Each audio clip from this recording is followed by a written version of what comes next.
He's football crazy, he's football mad. That football had just taken away the little bit of sense he had. And it would take a dozen servants to wash his clothes and scrub, since Paul became a member of that terrible football club.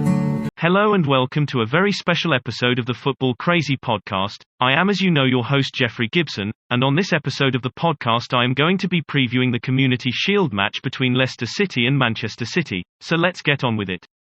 Starting with Leicester City's pre-season results, they lost on penalties to Burton Albion, they then lost 1-0 to Wycombe Wanderers, and after that they drew 3-3 with Queen's Park Rangers. And I am recording this podcast before they face Villarreal, and based on the results they have had so far during their pre-season matches, I honestly can't see Leicester winning against them, let alone Manchester City, and if Leicester keep getting bad results it is not looking good for them going into the new Premier League season, and I think they might end up struggling.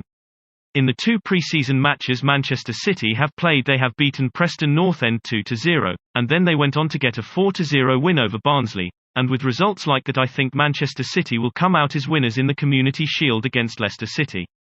Moving on to what I think the final score will be, I think Leicester City are going to end up struggling to cope with the brutal attack as Manchester City has, and so with that said I think Manchester City will end up winning either 3-0 or 3-1 against Leicester City.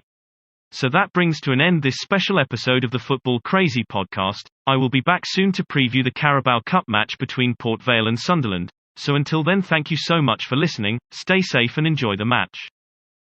He's football crazy, he's football mad. That football had just taken away the little bit of sense he had. And it would take a dozen servants to wash his clothes and scrub, since Paul became a member of that terrible football